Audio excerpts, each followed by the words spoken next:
कमजोर होने के कारण CT-333 ज्यादा दूर तक जा नहीं पाता और बेहोश होकर गिर पड़ता है।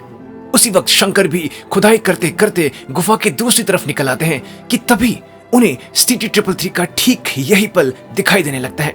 जंगली कुत्ते बेहोश पड़े CT-333 की तरफ बढ़ रहे होते हैं और उसे पकड़ने ही वाले होते हैं कि तभी एक अघोरी बाबा अपनी लाठी की मदद से इन जंगली कुत्तों को डराकर वहां से भगा देते हैं और CT-333 को बचा लेते हैं।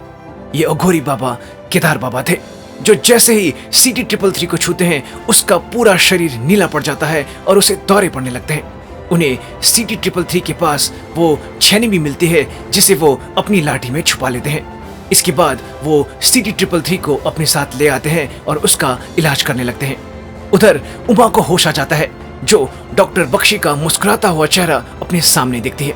इसके बाद उमा की फाइल तैयार की जाती है जिस पर लिखा था पेशेंट CT-333। उसके बाल काट दिए जाते हैं और उसकी कन्वर्जन थेरेपी शुरू की जाती है जिसमें उसे इलेक्ट्रिक शॉक दिया जाता है। शंकर को सब कुछ याद आ जाता है। असल में उमा, CT-333 और शंकर, ये तीनों इंसान एक ही थे।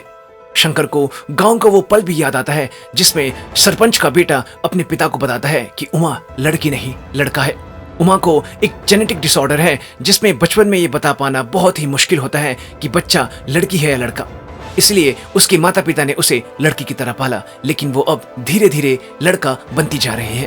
और यही कारण था सरपंच के बेटे के दोस्त का उमा को खरीदने का, क्योंकि उमा कैट फैसिलिटी में चल रहे एक्सपेरिमेंट के लिए एक परफेक्ट पेशेंट थी।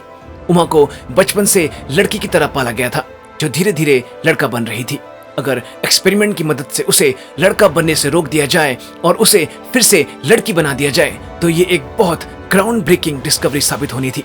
लेकिन तारा के फाइनल सेशन के दौरान हुई दुर्घटना के कारण एक्सपेरिमेंट सक्सेसफुल नहीं हुआ और इस दुर्घटना के चलते शंकर के शरीर में ये बीमारी पैदा हुई जिसमें वो किसी के स्पर्श को अपने शरीर पर सहन नहीं कर पाता था। शंकर को सब कुछ याद आ चुका था। वो बुरी तरह से रोने लगते हैं और अपनी माँ दुर्गा को याद करने लगते हैं। उन्हें अपना ये जीवन अब व्यर्थ लगने लगा था।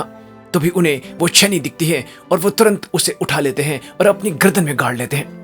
लेकिन तभी शंकर को अपनी माँ दिखाई देती है और उनके कहे आखिरी शब्द याद आते हैं कि चाहे स्थिति हमारे हाथ में हो ना हो, उस स्थिति से कैसे लड़ना है वो हमेशा हमारे हाथ में ही होता है। अगले ही पल शंकर की आंखें खुलती हैं और उन्हें अपने ठीक सामने नीला प्रकाश चमकता हुआ दिखता है। ये वही नीले प्रकाश वाले मशरूम थे जो ठीक उनके सामने खाई के दूसरी तरफ थे। वैद्य तिथि अभी भी खत्म नहीं हुई थी। शंकर दोबारा खड़े होते हैं और इस मशरूम तक पहुंचने के लिए रस्सी बांधने लगते हैं कि तभी सुरंग के दूसरी तरफ से शेर वहां आ धमकता है